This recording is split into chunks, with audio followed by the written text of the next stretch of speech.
It's fascinating how some things remain unchanged over the years. In the 26 years of our acquaintance, Brenda has consistently preferred margaritas whenever she drinks.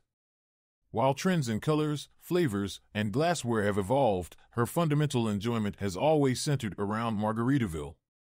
Similarly, I stick to beer, opting for simpler varieties like Pabst Blue Ribbon, PBR, for all the craftsmanship I require. And if I find myself in places that look down on the red, white, and blue, there's always a Coors or another domestic option to keep me company.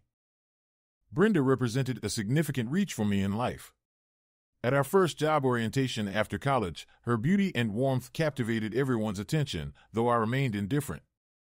I had experienced enough ridicule from the cheerleader crowd in high school and college to know better than to waste my time.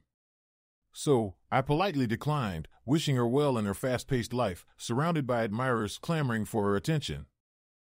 Despite my initial reluctance, she persisted. Initially, I brushed her off again, skeptical of anything that seemed too good to be true. Eventually, however, when her intentions seemed genuine, I accepted her invitation to a housewarming party at her new apartment. My plan was simple: let her witness my nerdiness firsthand, satisfy any pity she might have, and part ways amicably. To my surprise, she continued to pursue me. By her third invitation, I began to suspect that perhaps she genuinely liked me. So, taking a chance, I reciprocated with an invitation of my own, a dinner date 2 weeks later.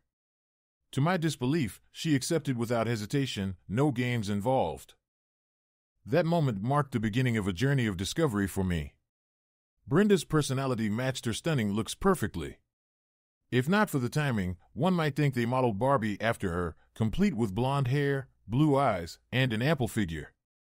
She effortlessly drew people to her, whether friends or admirers, while handling the attention with grace. As for the overly eager suitors who embarrassed themselves, she disposed of them tactfully. Her magnetic appearance attracted men like bees to honey. At any gathering, she was surrounded by a throng of admirers, each vying for her attention, hoping for a chance to impress her. And as for social events, she thrived in settings with 4 or more people, engaging effortlessly on a wide range of topics. She and I spent many hours together, whether walking or driving, discussing and debating the merits of every economic and political system known to humanity. As self-proclaimed nerds, we often viewed ourselves as intellectually superior to what we perceived as the shallow and gullible masses. However, beneath Brenda's ever-changing blonde hairstyle, she possessed a sharp mind capable of countering any argument with compelling logic and facts that often left her opponents astonished. For years, I convinced myself that our intellectual connection was the primary reason for Brenda's attraction to me. What else could it be? My average appearance, 6 feet tall, brown hair, hazel eyes, and an unremarkable physique, made me blend into the background.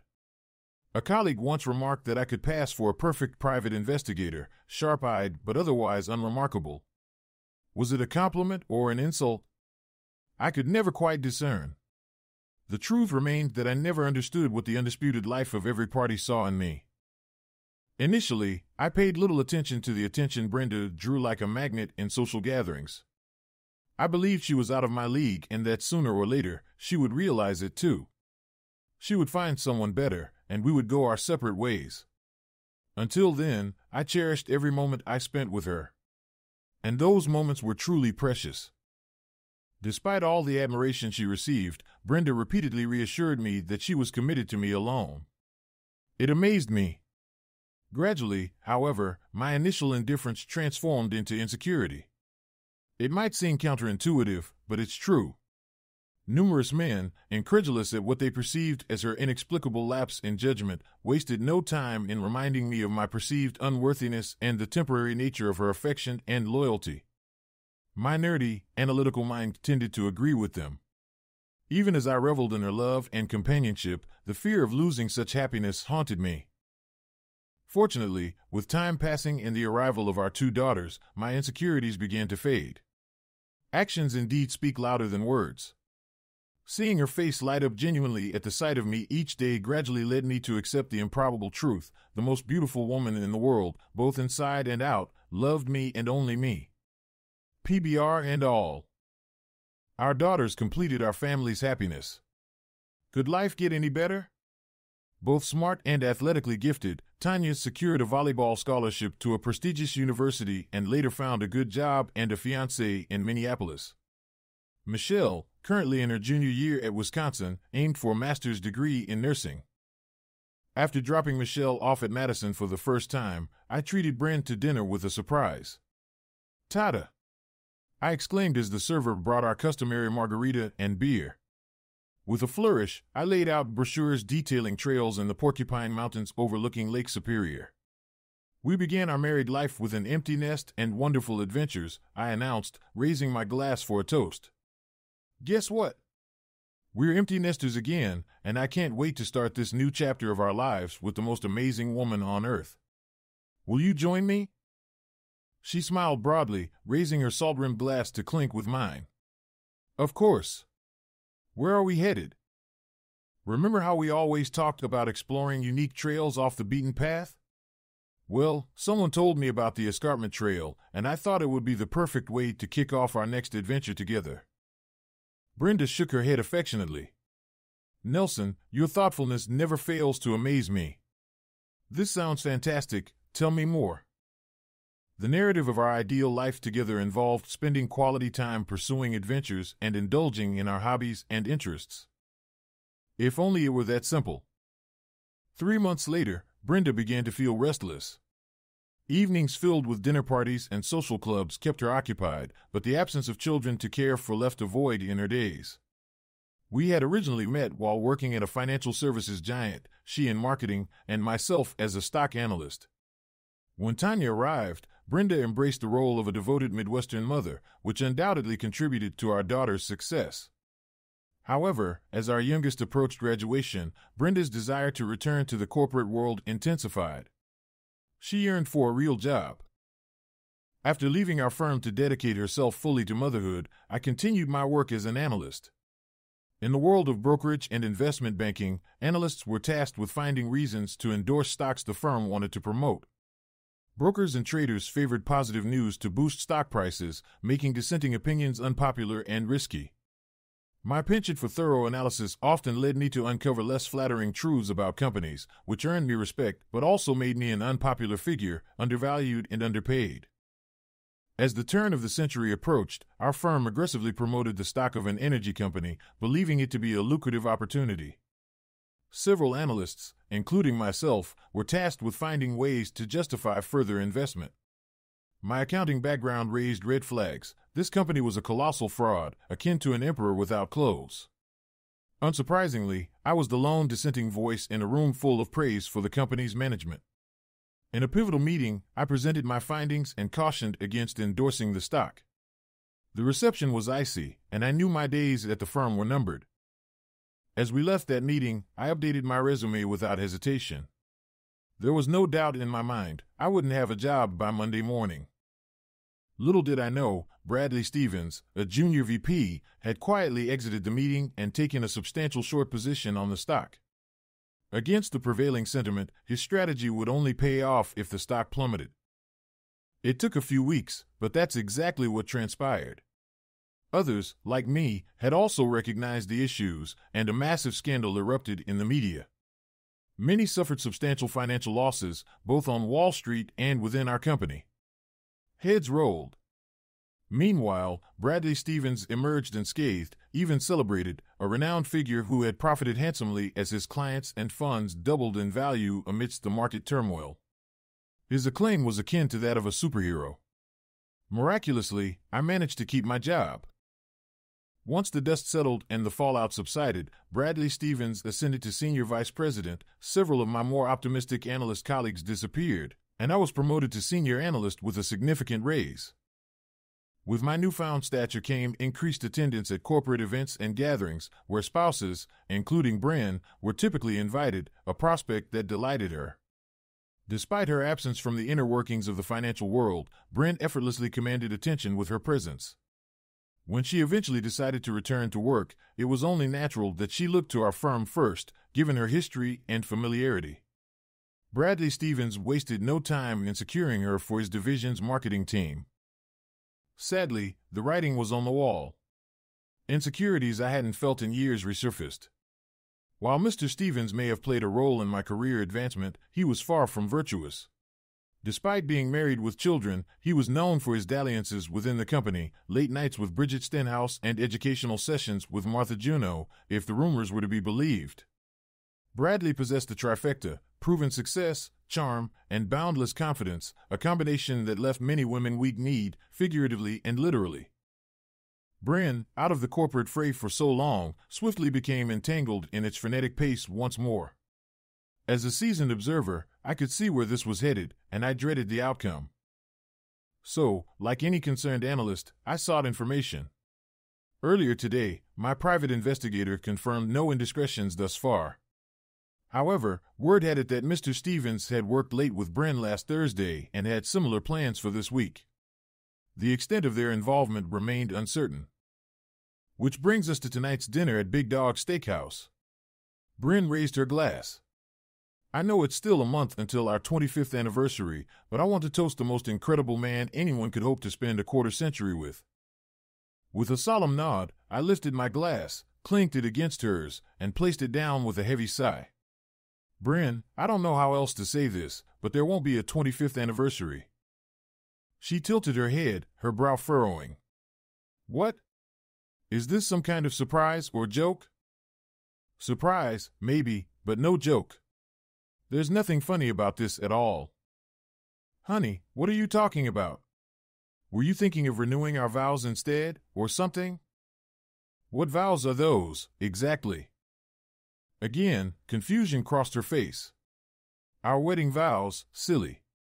What else? After a sip of my beer, I set it down.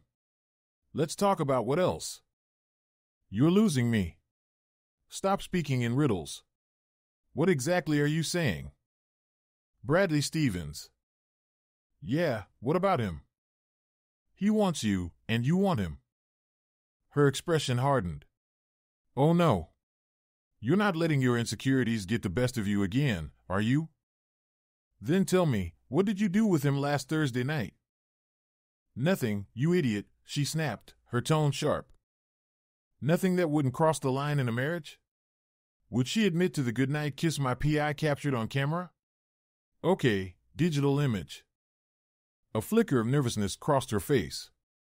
No, what are you talking about? The politician's tactic, deny, deny, deny. My world began to crumble, but I fought back the tears. There will be time for that later. Fine, if that's how you want to play it. Tomorrow you'll be served with divorce papers citing irreconcilable differences. What? Why? What is all this about? You said nothing happened. But I know something did. That's a difference. You won't be honest about it, and that makes our differences irreconcilable. Hence, divorce. But I didn't do anything. Yet here we are, irreconcilable again.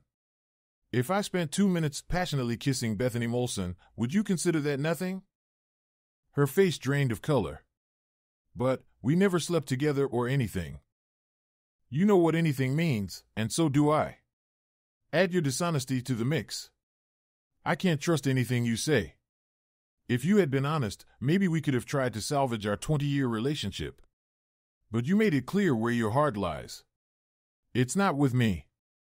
The server interrupted as we placed our order.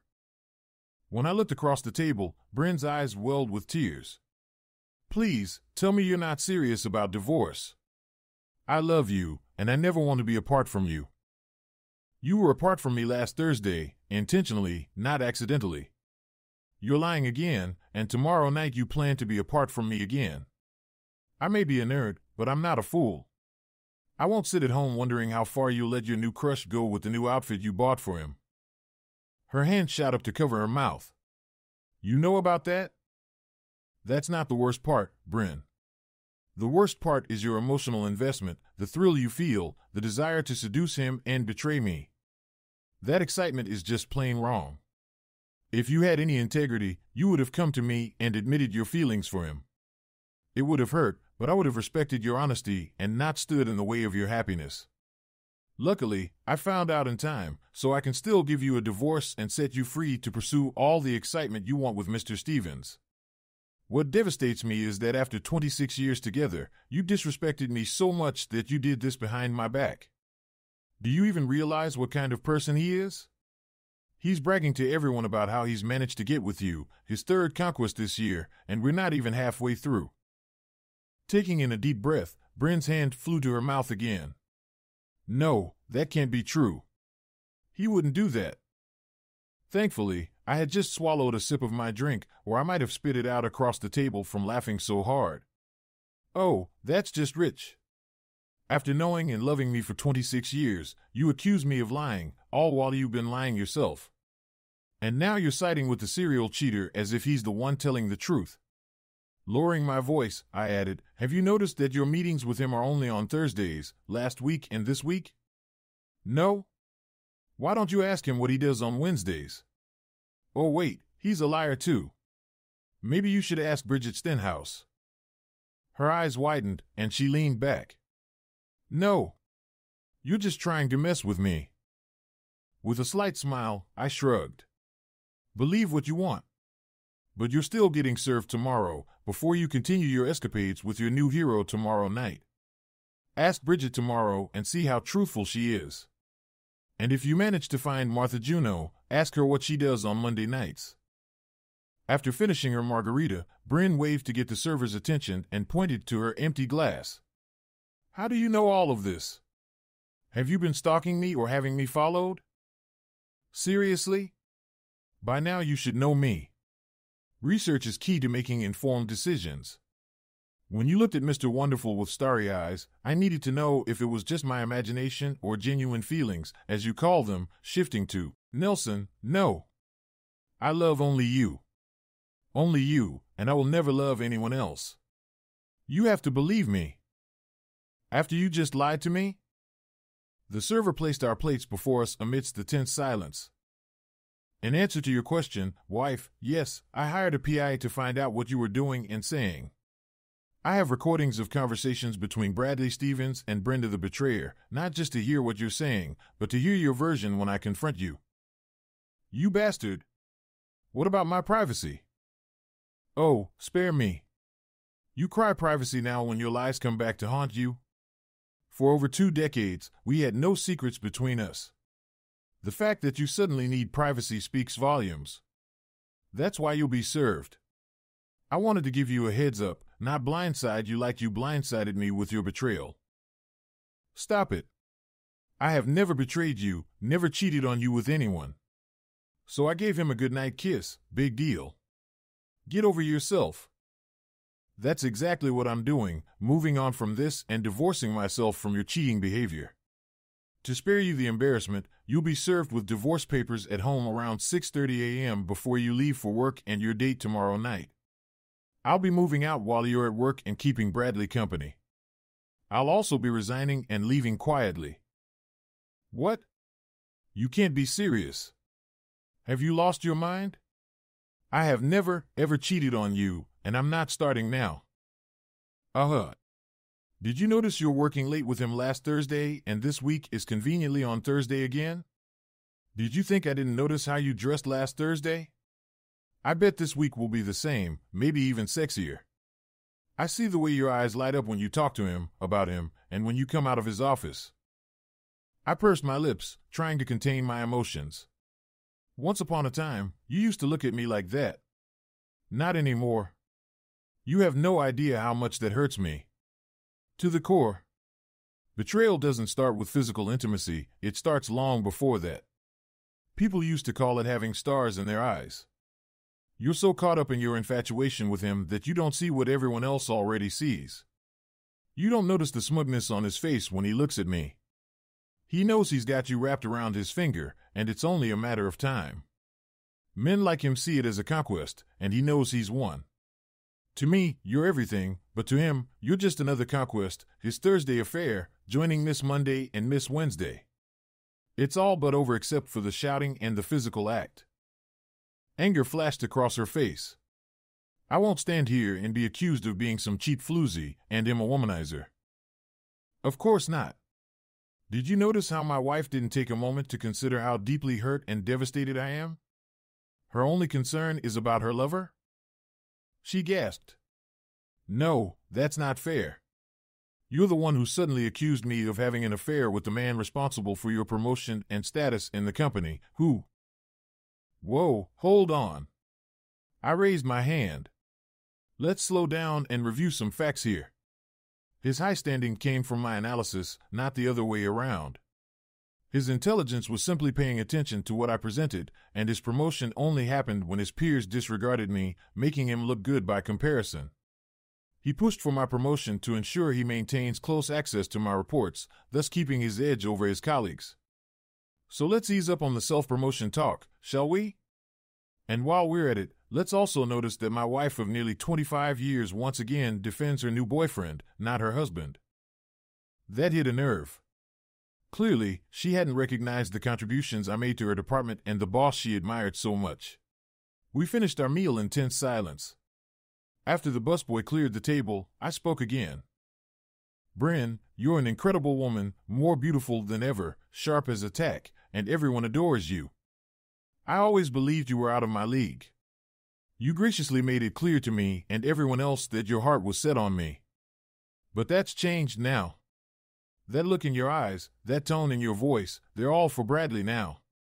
It's agonizing for me to see that, so I'm removing myself from the equation. I shouldn't have to compete for your affection. You're an adult, a capable one at that. You need to figure out who you truly love and what's best for you. I realize tonight may have felt like an ambush, catching you off guard. I apologize for that. But when you reflect on it later, you'll see the truth. Bradley is your new man. He has your loyalty and he's captured your heart. The only thing he hasn't gotten yet is physical intimacy. Clearly, he doesn't care about his wife and 3 children. Like all affairs, it's only a matter of time before they find out he's nothing more than a deceitful man with no integrity. And what about Bridget and Martha Juno? Did you know about them? Bryn's face turned pale as the shocking revelation sank in. It's so much easier to chase excitement and thrills than to do your due diligence. Research is my forte, though. Our daughters are grown and out of the nest now, thank God. But even without counting, your hero is single-handedly ruining the lives of 7 kids and 4 marriages. Not bad for a single person. The person you're leaving me for. What? No. I'm not leaving you. Your jealousy has driven you insane, she hissed. Ignoring her insult, I pointed a finger at her. You're at a crossroads, my dear. Him or me. He clearly enjoys sharing, but I don't. Never have, never will. And this past week, you made your choice. It's him you want. I sighed deeply. Like I said, it hurts. It hurts like hell. Call it jealousy if it helps you justify your betrayal, but I refuse to sit around and wait while you betray me. After everything I've done for us, I deserve better. Bryn finally regained her composure. You're letting your insecurities cloud your judgment. How many times do I have to tell you? I haven't slept with him. Yet. The key word here is yet. You can deny it all you want, but you're on your way to it. Remember 2 days ago? What about it? I asked you to have dinner with me Thursday night. You immediately turned me down without hesitation. When I asked why, you said you had a meeting with Bradley. You couldn't provide any specifics, just a vague "I have to meet with him." When I suggested moving it to tonight, you refused. Instead, you told me to move my plans with you. You didn't even consider asking your boyfriend to reschedule his plans with you, only me. Your actions made it clear he's more important than me. I have to adjust my life to accommodate him, never the other way around. Your actions, and how resolute you were, told me there won't be an anniversary. No, Nelson, please. Don't say that. I held her gaze. You've moved on from me, Bryn. It took you 26 years, longer than I expected, but I shouldn't be surprised. With a resigned shrug, I sighed once more and signaled for the check. Bradley surpasses me in every way. He's younger, the office hero, more attractive, more confident, wealthier. He has that it factor. He's new and exhilarating. You're eager to experience new things with him. It's all so exciting. Not like me. We've had 26 years together. That's a long time, and we've done so much. There aren't many items left on our old bucket list. Remember how amazing it was hiking Machu Picchu? Walking hand in hand down Boulevard Anglais to see what the fuss was about? Making love under a million stars in Death Valley? Driving down Highway 1 in a convertible, dreaming up our next adventure? All done. What else is left to bring that sparkle to your eyes? Nothing. Now you're dreaming of doing those things with your new lover. I can't compete anymore. I lost my charm when I got up in the middle of the night to comfort our crying baby so you could sleep. When you were sick with the flu, throwing up, I stayed home and took care of you. How can that compete with box tickets to the ballet with Bradley Stevens? Remember our 10th anniversary when you woke up hungover? I brought you painkillers, a bucket, and water. No comparison to your handsome stud and dinner at Franco's.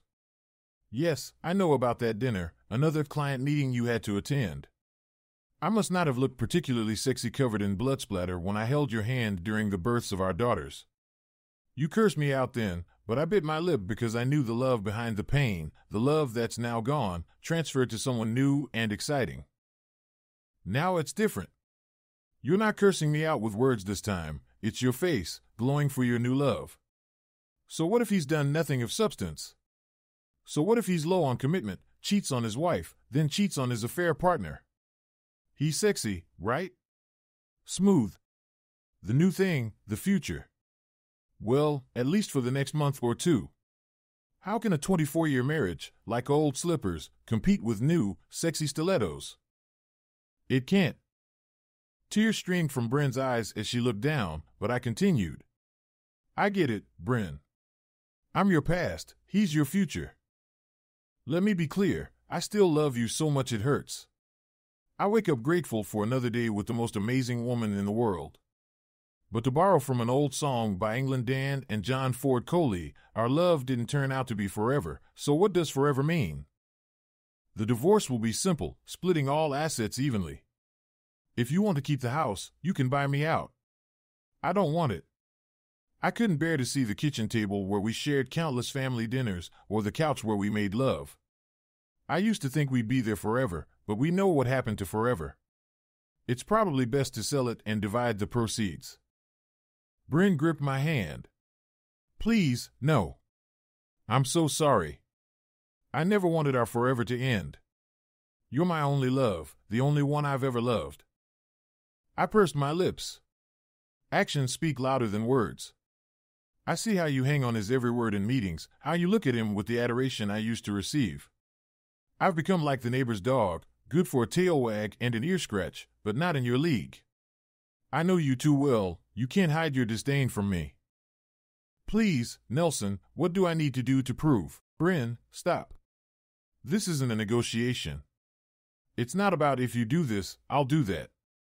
It's over. The purpose of this dinner was simply to tell you face to face. Your chance to negotiate was last week when Bradley told you to wear sexy underwear for him, and you did. The fact that you kept it from me shows you knew it was wrong. You had a whole week to renegotiate, to tell him you love only me, that dressing sexy for another man doesn't pass the test of being a wife.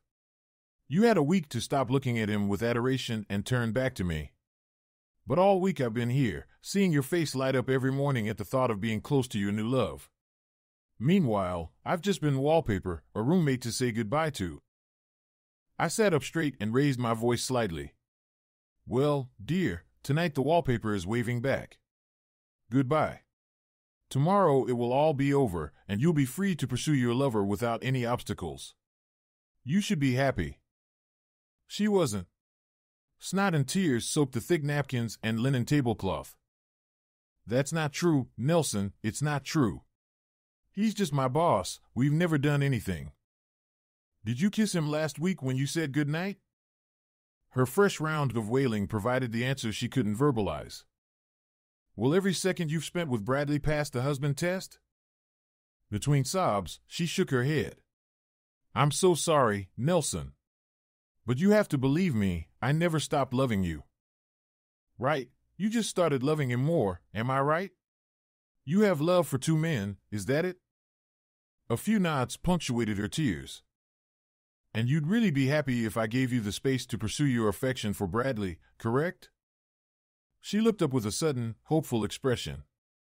Let's see, one lover who has stood by you and loved you unconditionally for 26 years, showing loyalty and undying love. And the other, a low-class cheater with zero character, dooming his own children and several others to grow up without fathers. A man who not only cheats on his wife, but on his lovers too. A snake who takes credit for others' work.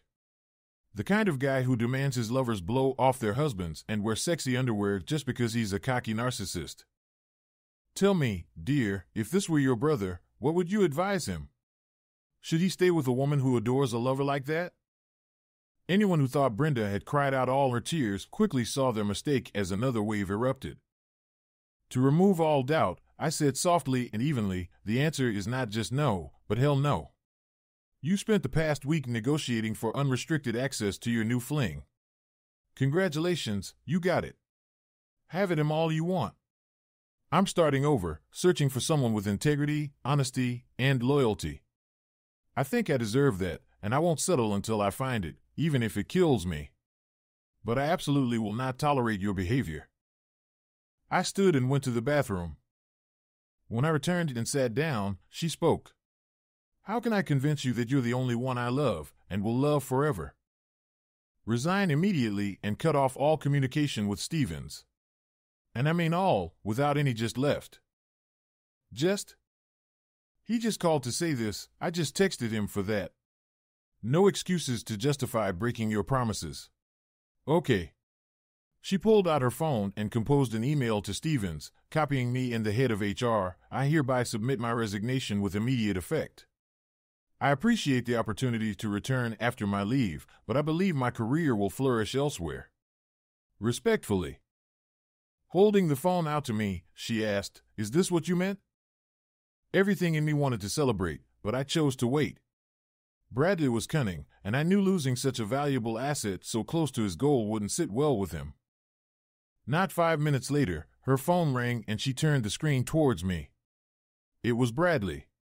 Looking around cautiously, she texted him back and showed me the message. Finishing dinner. Leave a message. He didn't. Of course he didn't. Putting her phone away, I grunted, he's counting on his charm to make sure you keep tomorrow night's date. We skipped dessert, and in the car, she called him back, her tone abrupt. What part of my email didn't you understand? She turned on the speaker. What email? He said innocently. I was just calling to confirm our meeting tomorrow night. Remind me, what was the agenda for this meeting? He coughed awkwardly. Well, I just thought we could get to know each other better. You know, now that you're back in the workforce after, Bryn, we already know each other. Why do I need to take time away from my family? Your girls are grown up. At home, it's just Nelson now, and you've said yourself he's as dull as old toast. My head snapped towards her with a pointed glare. She met my gaze squarely. I didn't say that, you did. I admit I didn't shut it down like I should have. If it wasn't for his report on that energy company, you would have been in serious trouble, just like the other guys. Does that sound like boring toast to you? And don't think I didn't notice you got him promoted just so he could be closer to you, feeding you his analyst reports first. So, what part of me did you really want to get to know tomorrow night? Oh, Bryn, the possibilities are endless. Will you wear that short blue skirt for me again? Or maybe the new one you mentioned buying last weekend? Her blush was evident in the passing streetlights. I raised an eyebrow at her. She looked away from me and in a teasing tone asked, and if I wear that new microskirt, what would the others in the office say? Hey, no need to wear it during business hours. I was thinking you could bring it in a small bag and slip it on just before we meet. Her flirting was starting to infuriate me, especially after she had assured me she was cutting him off. I took a deep breath to let her know I was far from impressed. She turned towards me, gesturing for me to calm down. Turning away again, she continued, and why would my boss want me to wear something so risque? In a voice that he probably thought was seductive, he growled, all the better to see you and feel you, my dear. Does my boss really want to feel me? Another growl. Absolutely, and more, my dear. And what are those teeth for? The better to devour you with, my dear. What the hell? I pulled over, ready to grab the phone from my wife and give that jerk a piece of my mind. Perhaps sensing my intentions, Bryn swung open the car door and hurried away at a brisk pace, gesturing for me to stop. She pointed to her head, indicating she had a plan. I halted and raised my hands in surrender, signaling my compliance. And is that all my boss has on his mind? Devouring me? I asked incredulously. Definitely not, but it's a good start, don't you think? We can plan together for what comes after. Oh, damn it, Bryn, let's drop the act. You're incredibly attractive and I desire you. You desire me too, and tomorrow night we'll finally make it happen, Bradley said urgently. You do realize that's against company policy? You're my superior, and having a relationship could get you fired. Are you sure? Damn it, Bryn, who cares? No one will find out. Enough with the excuses, he interrupted. No, I don't think I should meet with you tomorrow night, Bryn replied firmly. Look, if you don't show up tomorrow night, I'll send Nelson pictures of what we did last week, Bradley threatened. What? Did you take photos of me without my consent? And are you trying to blackmail me? Yeah, so what? We're not going to use them in court. Do you think Nelson will refuse to look at them just because you didn't give your consent? So, are you coming tomorrow or not? What time? 8. By then, we should be alone. And what about your wife and kids? I'm the breadwinner. They're grateful for what they have. 8 tomorrow, then. I was about to explode. What the hell was all that flirting about? I yelled. I thought you agreed to cut off all contact with that snake. Bryn tapped a few buttons on her phone, and Bradley's voice came through the speaker. She grinned. I recorded the entire conversation. He's going down tomorrow for sexual harassment. The HR director will ask me why I'm resigning so suddenly and offer a settlement to avoid a public lawsuit. Epilogue. Our employer settled for a substantial, though not exorbitant, sum to prevent public scrutiny and legal action. With it, we bought a beachfront cabin in Belize, where we spent more and more time as retirement approached. The next day, Bradley Stevens was terminated without a reference. I declined the offer of a vice president position, opting instead for less stress and more time to enrich our bucket list. The most stunning woman on the planet still shares my toothbrush stand, and every morning I shake my head in disbelief at my incredible fortune. Thanks for watching. Subscribe to the channel not to miss new videos.